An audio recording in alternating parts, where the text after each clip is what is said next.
कृपा करें हमारे ऊपर, इस दुष्ट ने बड़ी अत्याचार मचा रखे हैं, बड़ा परेशान कर रखा है, अब आप हमारी सहायता करें। भगवान ने कहा कि जो लोग वेदों शास्त्रों का अपमान करते, संतों की निंदा करें, भक्तों की निंदा करें, ऐसे पापियों का अंत समय निकट ही आ जाता है।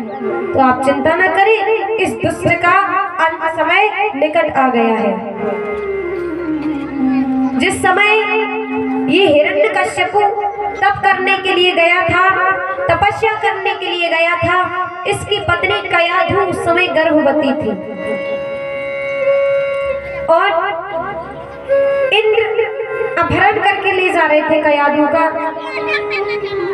कि नारद जी ने कयाधु को इंद्र के चंगुल से बचाया और अपने आश्रम में रखा। कयाधु देवर्षि नारद के यहाँ आश्रम में रही है। वहाँ भक्ति का रंग चढ़ गया है, क्योंकि संतों के पास रहे, वहाँ तो भजन ही भजन करना है, संतों का काम ही क्या है। और संतों के यहाँ रही, भक्ति का रंग चढ़ गया है और वहाँ भजन करती रही है। तो जब कालांतर में इनके गर्भ के द्वारा जो संतान हुई, उनका नाम है प्रहलाद। ये 4 भाई हैं प्रहलाद जी, संतलाल, अनुलाद, आह्लाद और प्रहलाद। सबसे छोटे हैं प्रहलाद जी। इसलिए कहते हैं कि जब स्त्री गर्भवती होती है, उस समय उसे जितना हो सके अच्छे अच्छे कर्म करे, जितना हो सके भजन करे, दान करे, सुंदर सुंदर पुस्तकों को पढ़ना चाहिए। क्योंकि जब स्त्री गर्भवती होती है तो वो गर्भवती माँ जैसे जैसे काम करती है, उसका प्रभाव उसके बच्चे के ऊपर पड़ता है। अगर आप भगवान की कथाओं को सुनती है, भजन करती है, दान करती है, तो आपका जो बालक होगा, जो संतान होगी, वो धार्मिक प्रवृत्ति का होगा। और आप दिन भर फेसबुक इंस्टाग्राम चलाओ तो सेल्फी वालों तो हो नहीं है, फिर आप उससे अगर सेवा करवाने की आशा रखती है तो वो नहीं होगा। उसके लिए आपको पहले सेवा करनी होगी। जब वो देखेगा, वो आचरण उसके अंदर आएंगे, तब आपकी सेवा करेंगे। इसलिए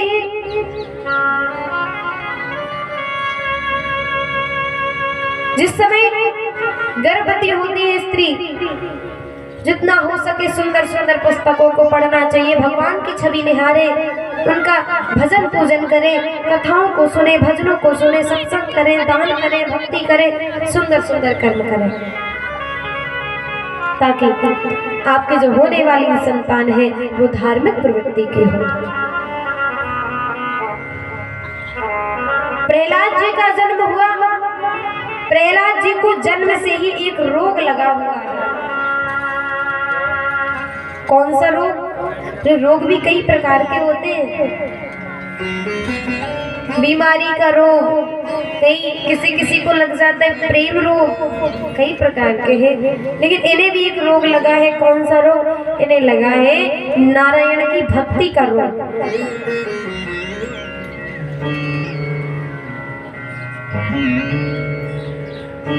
और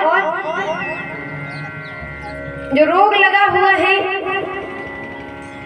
जैसे ही इनकी उम्र कुछ बढ़ती है, प्रहलाद जी थोड़े बड़े हुए कि इनके पिताजी ने, हिरण्यकश्यप ने प्रहलाद जी को संत आमर्क के यहाँ विद्या ग्रहण करने के लिए भेज दिया।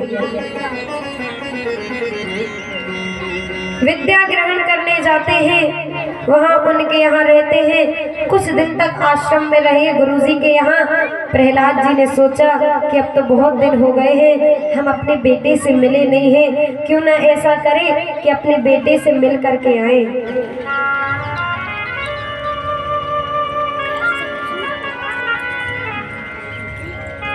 हिरण्यकश्यप अपने पुत्र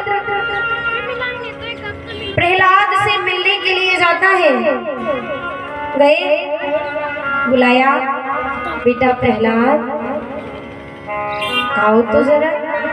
प्रहलाद जी आ गए, गोदी में बैठा लिया, प्रेम करने लगे।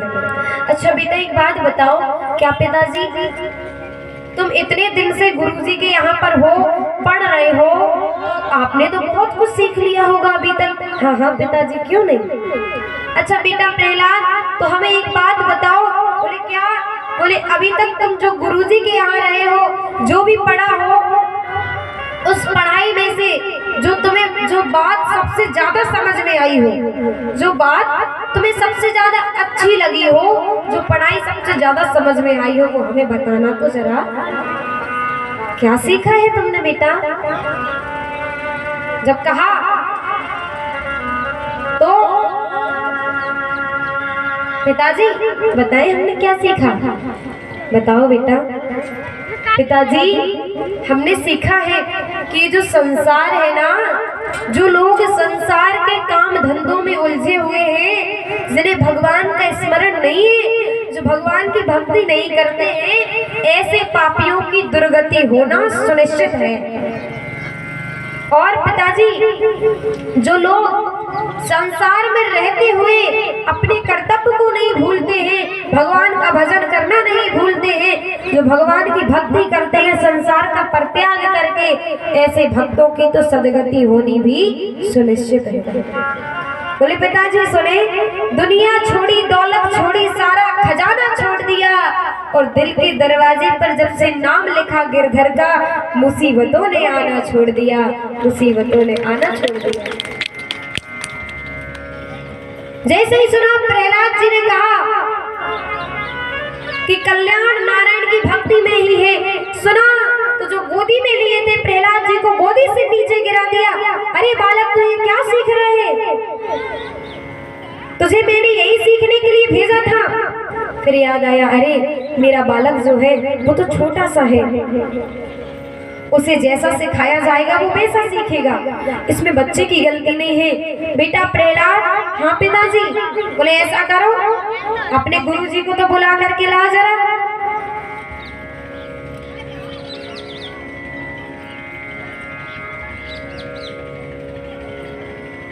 गुरुजी को बुलाया गया। गुरुजी, पिताजी ने याद किया है। अब गुरुजी सोच रहे पता नहीं कौन सी आफत आ गई, हमें बुलाओ। बोले दुष्ट है, पता नहीं क्या करवाने लगे, दुष्टन का कोई ठिकाना है दुष्टों का। लेकिन बुलाया है तो जाना है। कहिए महाराज आप नहीं रहे हैं, आप क्या सिखा रहे हैं मेरे बेटे को? यही सिखाने के लिए भेजा था क्या मैंने? मेरे दुश्मन, मेरे शत्रु नारायण की भक्ति करना सीखता है, तुम ये सिखा रहे हो? अरे नहीं नहीं महाराज, राजन मैंने ऐसा नहीं सिखाया है, और अगर सिखा दिया होगा तो ये मेरी पहली भूल है, आप हमें क्षमा कर दें, अगली बार से ऐसा बिल्कुल नहीं होगा। ध्यान रखना अगली बार से। ठीक है, अगली बार से ये गलती दोबारा न होगी। और लौट करके आई, कुछ दिन वहां रहे प्रहलाद जी। दोबारा घर बुलाया गया प्रहलाद जी को। आए, बेटा ये बताओ तुमने अब की बार क्या क्या सीखा है? श्रवणम कीर्तन विष्णु स्मरण पाद सेवनम अर्चनम वंदनम दास्यम शक्यम आत्मनिवेदनम। जैसे ही नवदा भक्ति का वर्णन करके सुनाया, गोदी से नीचे फेंक दिया। अरे दुष्ट तू मेरी बात नहीं मानता है, मेरे किसी काम का नहीं है। सैनिकों को आदेश दे दिया कि जाओ जाकर के इसे मार दो।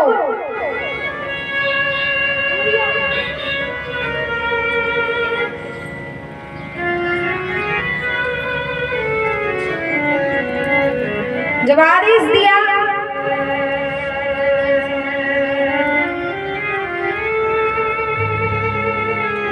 कि जाओ जाकर के इस दुष्ट को मार दो, ये बालक मेरे किसी काम का नहीं है। सैनिक जाते हैं, उस नन्हे से बालक छोटे से प्रहलाद जी को ऊंचे ऊंचे पर्वतों से, और जब घर लौट करके जाते तो क्या देखा कि सैनिक पहले पहुंच जाते हैं, क्योंकि कहा गया है ना, जाको राखे साइयां सो मार सके ना कोई। जिनकी रक्षा स्वयं भगवान नारायण कर रहे हो उनका तो कोई कुछ भी नहीं बिगाड़ सकता।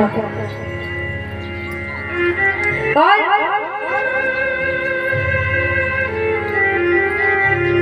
सैनिक जाते हैं, प्रहलाद जी को पकड़ा, समुद्र में फेंक दिया, मर जाए। वहां से भी आ गए, कुछ न हुआ। हाथियों से कुचलवा दिया, कैसे भी करके ये मर जाए। सर्पों से डसवाया, कई दिनों तक भूखों प्यासों रखा,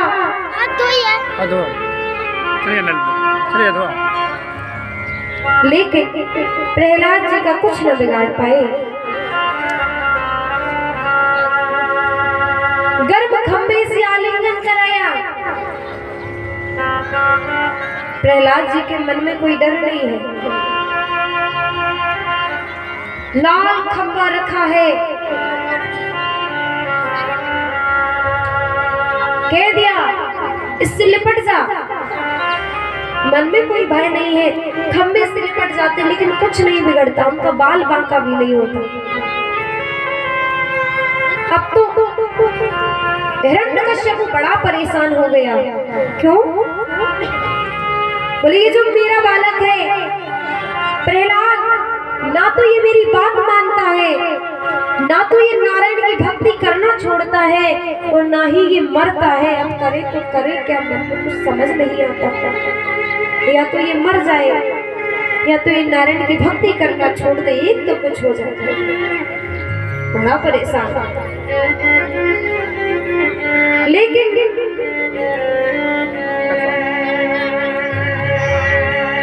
मरते भी नहीं है, भक्ति करना भी नहीं छोड़ते हैं।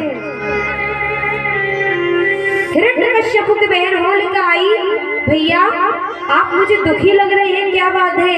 अरे बहन दुखी होने वाली तो बात ही है। क्यों? बोले ये जो प्रहलाद है ना, ये बड़ा दुष्ट है, ये मेरे दुश्मन की भक्ति करता है, ये मेरे शत्रु का नाम जपता है, ये उनकी भक्ति करना छोड़ता नहीं है। लेकिन सबसे बड़ी दुख की बात तो ये है कि मैंने इसे मारने के हजारों प्रयास कर लिए, लेकिन ये मरता भी नहीं है।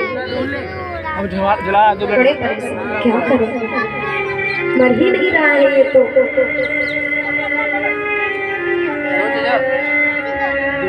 क्या किया जाए?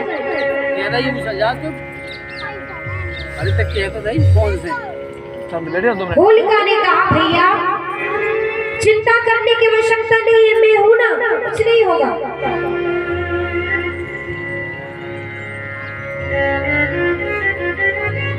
मुझे वरदान में एक ऐसी चुनरी मिली है भैया कि अगर उस चुनरी को ओढ़ करके मैं अग्नि में बैठ जाऊं तो अग्नि मुझे जला नहीं सकती। तो ऐसा करो, आप अग्नि का प्रबंध करो, मैं उस चुनरी को ओढ़ करके अग्नि में बैठ जाऊंगी प्रहलाद को लेकर के, जिससे प्रहलाद जल करके भस्म हो जाएगा और मेरा कुछ नहीं बिगड़ेगा। ये बात समझ में आ गई। होलिका चुनरी ओढ़ करके प्रहलाद को लेकर के बैठ जाती है।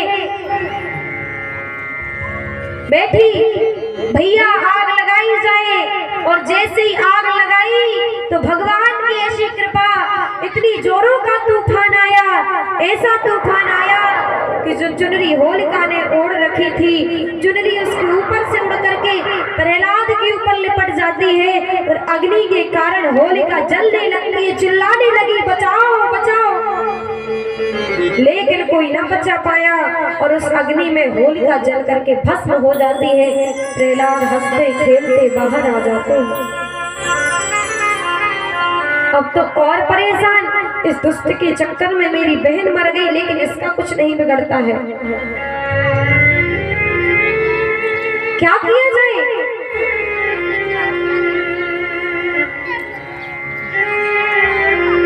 अब तो कहने लगा हिरण्यकश्यप, प्रहलाद से, अरे तू किसकी दम पर मुझे चुनौती देता है? तुझे भाई क्यों नहीं लगता है? कौन है तेरा रक्षक? प्रहलाद जी कहते पिताजी, मैं चुनौती उसी की दम पर दे रहा हूँ जिसकी दम पर आप जीवित हैं आज। अरे मुझे भय इसलिए नहीं लगता कि जो संसार को चलाने वाले हैं वो मेरे रक्षक है, तो मैं किसी और से क्यों डरूं? अरे कहाँ है तेरा वो रक्षक? कहाँ है तेरा नारायण? पिताजी आप तो हमें ये बताइए कि वो मेरा परमात्मा कहाँ नहीं है? हरि व्यापक सर्वत्र समाना, हरि व्यापक सर्वत्र समाना, हरि व्यापक सर्वत्र समाना, हरि व्यापक सर्वत्र समाना, हरि व्यापक सर्वत्र समाना, हरि व्यापक सर्वत्र समाना, हरि व्यापक सर्वत्र समाना, प्रेम से प्रकट होई में जाना, प्रेम से प्रकट होई में जाना।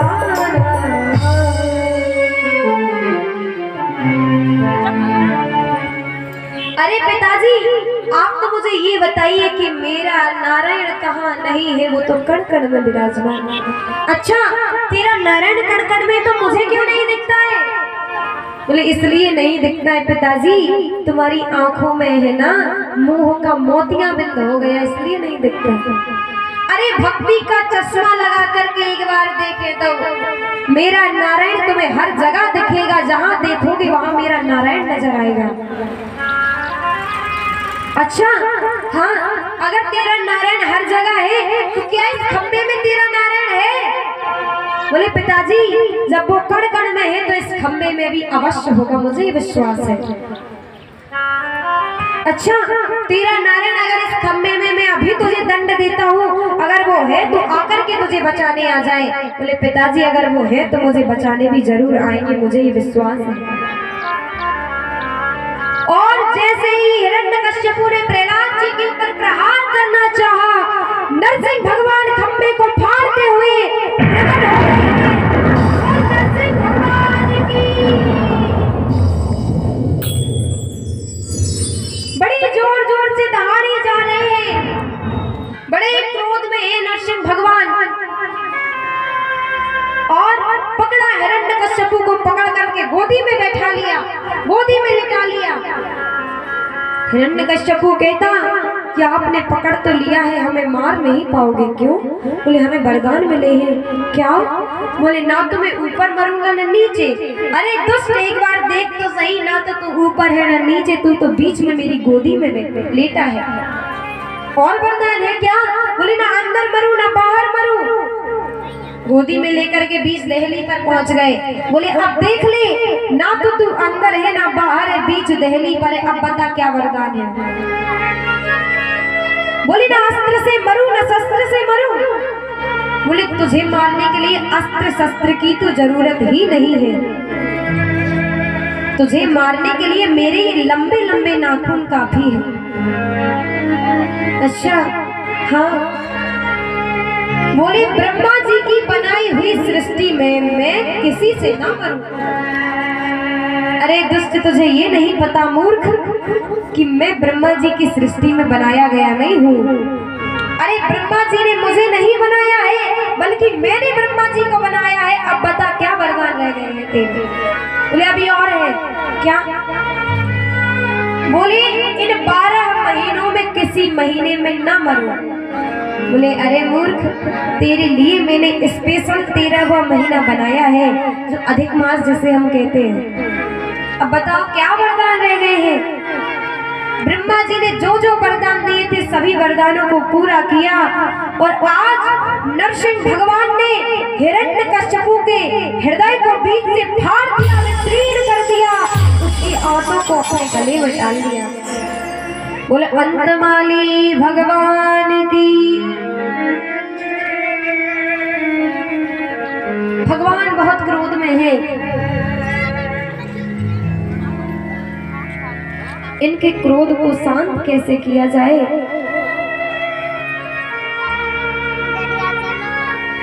ब्रह्मा जी जैसे देवता स्तुति करने जाते लेकिन डर के मारे भाग आते।